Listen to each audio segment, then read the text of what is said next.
G'day guys, we're on a 4-month adventure camping and exploring some of the most remote and wildest parts of Australia while living from the land and sea. So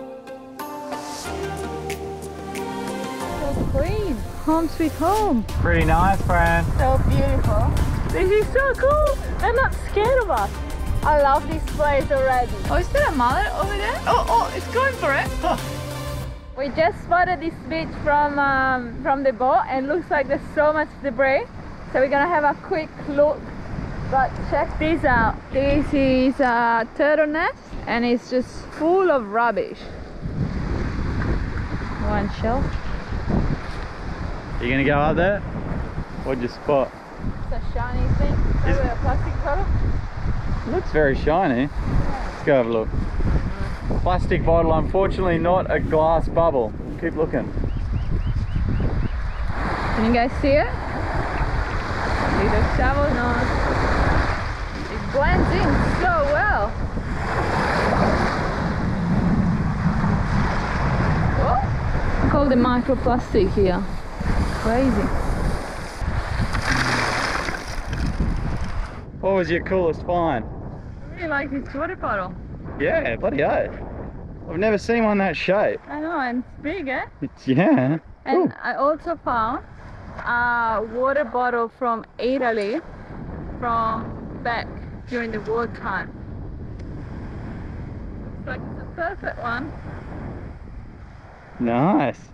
Perfect? Yeah. Oh, what? There's a hammerhead, Jack. It's huge. What is it doing in the shower like that? Yeah, that's awesome. It's gonna beach himself. That's crazy. Oh, it's got a queenie. A queen fish? Yeah, it's got a queenie scratching itself on him. Oh, epic. I can see him splashing around. So cool.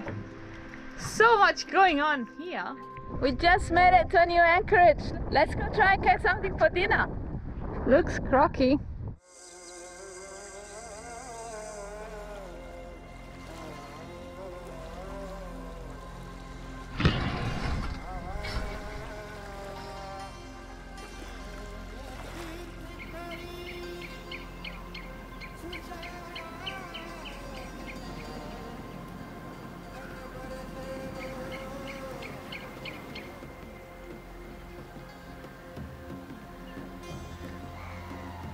After 2 months at sea, we've now entered one of the most remote and inaccessible stretches of Australia's coastline. What an absolute pleasure to be exploring an area that so few people get to see. Massive thanks to you guys for helping make it possible. But unfortunately, the fishing was a bit slow. Maybe the fish were a bit shy because of the other large predators that are also around looking for lunch. No luck with the fishing, unfortunately, but the tide is coming in now, so we're gonna keep trying. We need something for dinner. Get a few mullet in the shallows, eh? Yeah. Oh, Jack, there's a crocodile there. Yeah? Yeah, it's right in the shallow. Oh, is there a mullet over there? Right in front of him, Jack? Oh, it's going for it. Huh, did you get him? That was so Gumby.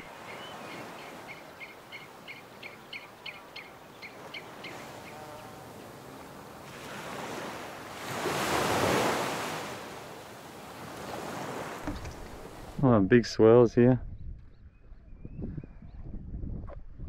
Oh. Oh, far out. Huge splash at the back of the boat. What the hell is this?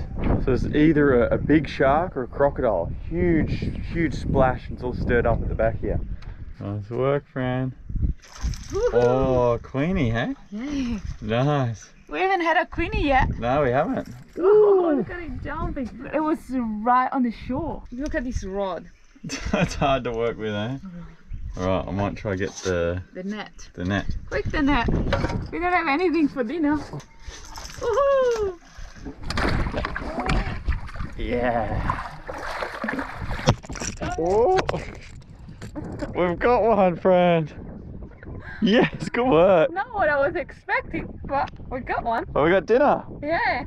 Awesome. And look at the sunset. Right on sunset. Great job. It's a good size queenie. Oh, there's Fran's beautiful queenie. Straight off the back deck. And this is as fresh as it's gonna get for us. We're gonna fill it up, and I think we're gonna have it as ceviche. These are Fran's favorite eating ceviche fish, and we haven't had one It's so long. this entire trip, so new species for us.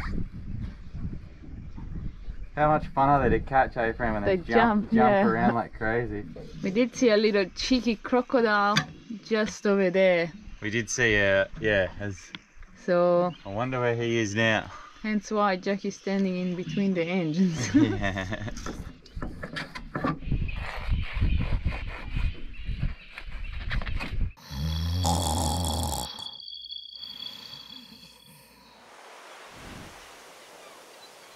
So we've got a bit of a decision to make. There's a spot we'd like to get to that is at least 300 miles away, but it looks like there's a weather window of 3 days in 2 days time. It's such a small window and so far to travel. So it's like, do we risk it? And then the weather forecast could change by then. We have to make 300 miles in 2 days and a half. It looks too good. Yeah, We don't want to miss an opportunity, and it looks like there's gonna be a big blow afterwards. Let's do it, eh? Let's do it. The tribe has spoken. We're doing it.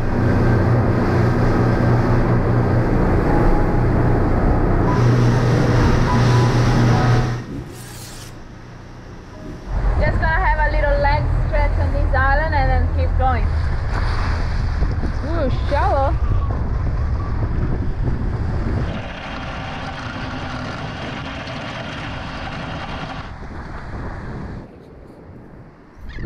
Turtle nest. It's very stuck in there. Look what we spotted. Oh wow, it looks intact.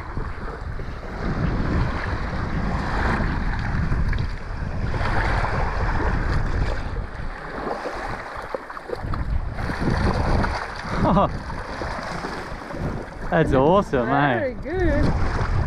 So cool. Drink them? No. Oh, we might take it home then. It's a beauty. Yeah, we don't have a home, Brad. We might take it to the boat. Take it to the boat. Crocodile slides up and down. So every one of these beautiful little tropical islands, don't let the clear water fool you. There's crocodiles on every one of these islands once you're in the northern part of Australia. It's pretty cool, but it is such a shame you can't go for a swim, or not safely anyway. I'll share a bit of a story on one of the next islands up of why you can't do that. Oh, there's a turtle just here. Something this crocodile likes about this spot seems to come up and spend every night up here. So these islands would have to be up there with some of the least visited anywhere in Australia. So it's about 100 miles to the north, you get to the tip of Australia. About 100 miles to the south, to the next little Aboriginal community. Nothing on the mainland in between. No roads, no access. So it's pretty cool to be able to be out here exploring this kind of remote, isolated area. Let's see what else we can find. It's a bit of a bigger one, that one. Some different vegetation on this one. Bigger trees than what we've seen on the other sort of smaller sand caves. Oh, it's a nice shady spot you could camp up in here. Look at that under there. Nice shady spot, Fran. Some beautiful trees. Look at this beautiful little cove here. White sandy beach and some pretty unique rock up here. Let's go have a look. And there is croc slides everywhere on this beach. Slides everywhere, hey? Yeah, one is gonna attack us from the bushes. They must have spooked by the boat and be sitting just offshore there. A fresh prints. Yeah. What have you got, Fran? Got some little and some giant treasures to put in a storage room. Unfortunately, we don't have time to camp on this one. We've got many more miles to go and many more islands to see as we head north, but we'd definitely love to camp here another time. It's pretty cool being on a little beach where the only other footprints are either from like turtles or crocodiles. There's not another human in sight. Amazing, eh? Almost at the tip. We're almost there. We're almost there. Alright, we just spotted a good cave from the passage here, and Jack can't resist a good cave, can't you? Yeah, keen to check it out. This place would be like prime for Aboriginal cave painting, so let's go have a sticky beak. What can you see? Yeah, there's some beautiful cave paintings right there. No way. I don't know how it's survived the storm surge, but they must be just high enough. Right there. Now we have covered some miles today, and it's a shame to miss so much of the coastline, but fingers crossed it pays off and we can get this nice weather window and get out further than we've ever gone before, and hopefully it pays off out there. We're almost here. Maybe 30 meters until we pass the northernmost point, the tip of Australia. So it's taken us 2 months, 1,000 nautical miles by the ocean. This is a pretty special milestone. We feel so fortunate to have seen some amazing parts of the country. There's been some good moments, but for us, this isn't the finish line this time around. I feel like we're just getting started, and this is probably about the halfway point of our trip. And what's coming next is what we're really excited for. So we're going to be heading northeast from here to some areas we have never been. Can't wait to get out there. After making it beyond Australia's mainland and into the Torres Straits, we refueled and made some new mates. A couple of the local boys, Kyoshi and Dennis from the channel Salty Monkeys, took us out spearing. With unusually clear water, the boys were really keen to show us some wrecks. This area is loaded with shipwrecks, plane wrecks, and some pretty crazy underwater history. The first wreckage we jumped in on was an old two-propellered airplane. I'm unsure if this is from World War II or whether it's a more recent mishap, but it's now covered in fish life and also home to one of the coolest marine animals, the shark ray, a pretty rare sighting, and we were stoked to get a good look at it. With no desired fish, we move on to the next wreck. And it quickly became evident that we have now entered some of the most treacherous waters in the world. There's sunken boats everywhere that have succumbed to the strong currents and unmarked reefs.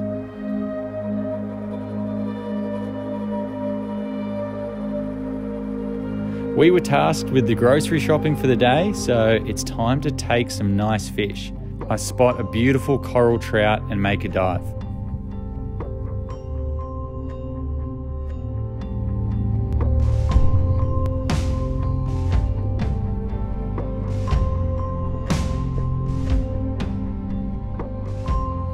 Fran makes a dive after spotting a school of fingermark.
The boys suggest we quickly move on between spots before the local tiger sharks wise up, so on to the next wreck. And it was also loaded with fish life, including a beautiful mangrove jack that Fran had her sights set on.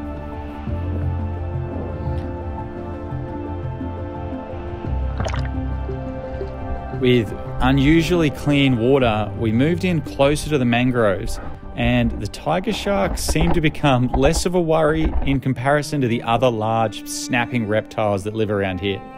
But the boys were keen to take this chance and check out some new shipwrecks they hadn't had the chance to dive.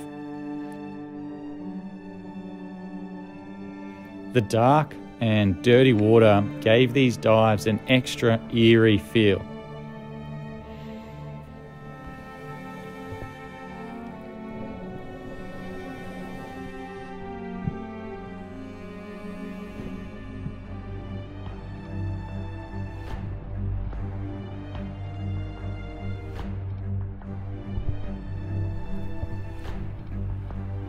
Turns out our spidey senses had good reason to be tingling, because this dive was cut short by some screams from an onlooker who was watching from the jetty and noticed a croc following us. So time to quit while we're ahead and head on in.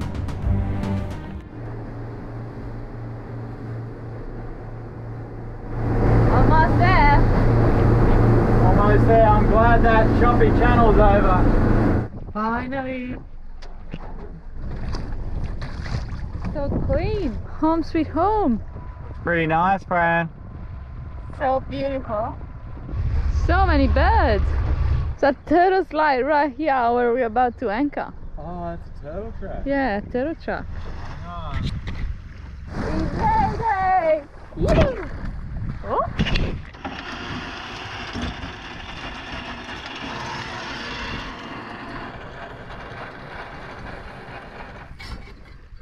After a long few days and a lot of miles, check out this place. It's bloody beautiful, hey? We're still not quite at the final destination, but this is a pretty nice place to stretch the legs and get off the boat for a little bit anyway. This is a pretty good spot to go home for a couple of nights. Yeah, sounds good. Wait, friend, there's all these big dark shadows in the shallows here. They've got to be sharks. They're pretty big, eh? Yeah. Let's go have a look. Just here, there's these big shadows right in the shallows here. I think they've got to be sharks. Let's go have a closer look. It's a big one. Hopefully it's not a crocodile.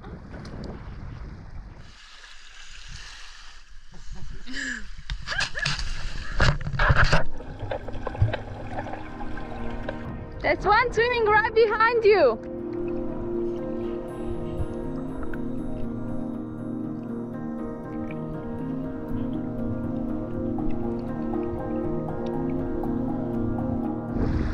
Coming towards us.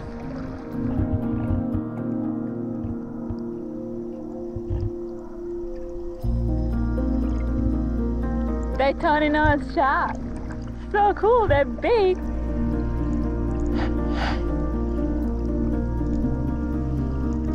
This is so cool. They're not scared of us. How good is this? This one right here. Hey, Ray. I'm Fran. Nice to meet you. Hey, Jack. Try to see if they want a little nose scratch.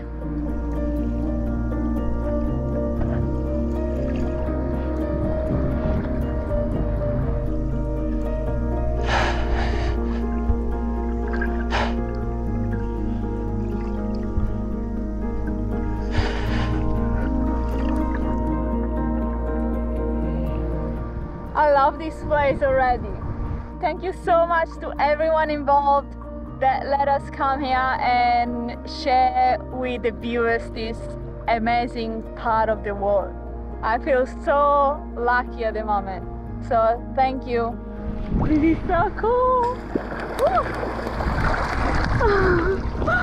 Is that you that scared him? No, you. Sorry, mate. What happened? You got one right behind you again. There's so many in the shallows here. There's so many. This is crazy. So there was two over there that we just swam with, and there's one here, two over there, one at the back there, and one is coming towards us.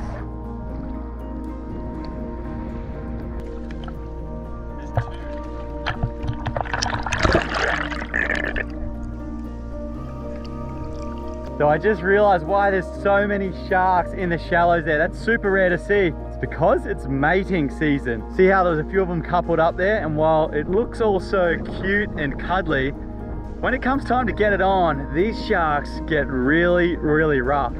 And you can see on the females there, they've got these bite marks on their fins and even up around their gills.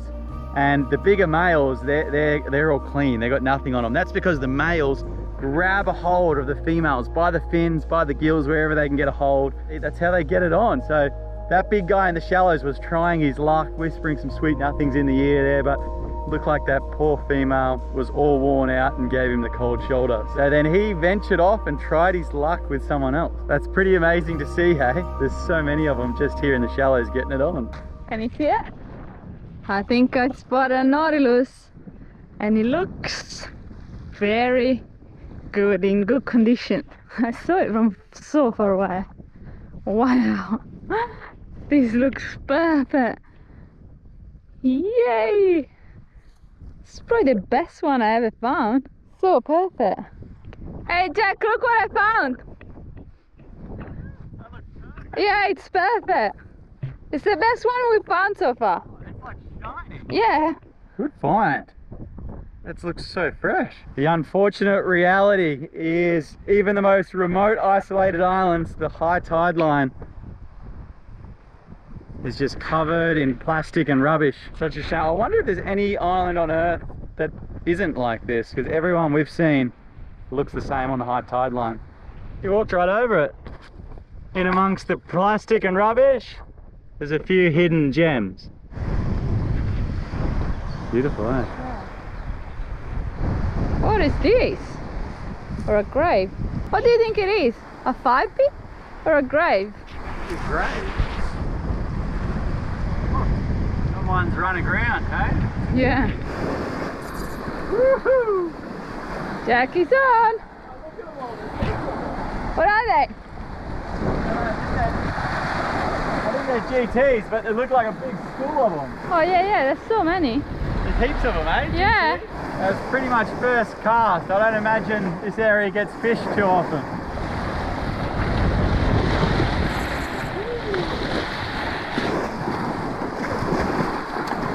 Oh.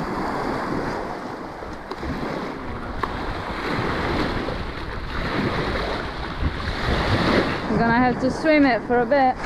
Oh. There you go. There must be so many ghost nets out there. How's this tree on the water edge? Yeah, What did you spot? Oh, what? Long A Tom skull. One of the sea eagles must have got him, but they've got the craziest teeth, eh? Look at that. They do. They always go for a lure. Yeah, Fran loves catching them. No, I don't. A couple of turtle nests. Looks like a tiny turtle. Probably a hawksbill. Where did they go? I think they went over there. Is that them there? Here, ready? Yeah, they're there. That's them.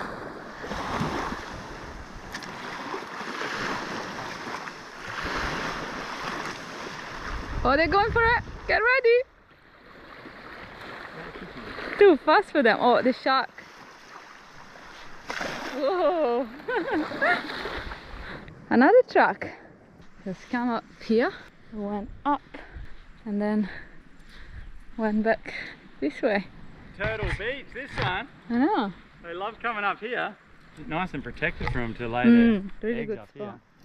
Very intricate fad. Fish attracting device that's come down from Indonesia. They are everywhere, unfortunately. They work well as a fish attracting device, and then when they lose them, they basically turn into a ghost net and come down and kind of net anything on their way down. So they are a real problem here in Australia. This one is very fresh. Let's follow it. See where it goes.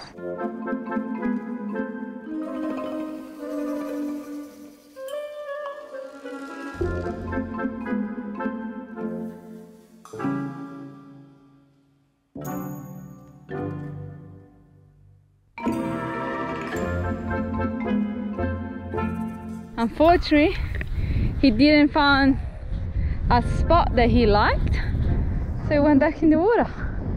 He's coming in.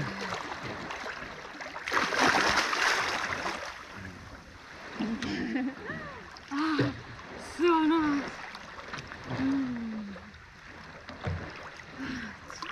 Really nice, eh? So good. So glad to be out here. I know. Away from the crocodile.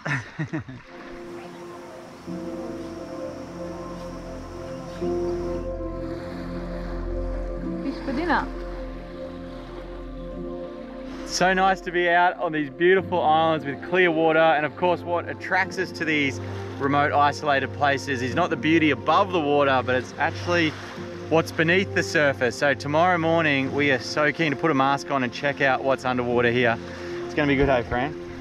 Can't wait. That's gonna be the next episode, guys, so subscribe to the channel and we'll see you next week. See you next Sunday. Hope you enjoyed the episode, guys. For behind the scenes content and early and ad-free episodes, you can join us on Patreon, and that also helps fuel these adventures. Otherwise, we'll see you next Sunday for the next episode. Cheers, guys. Thanks again for watching.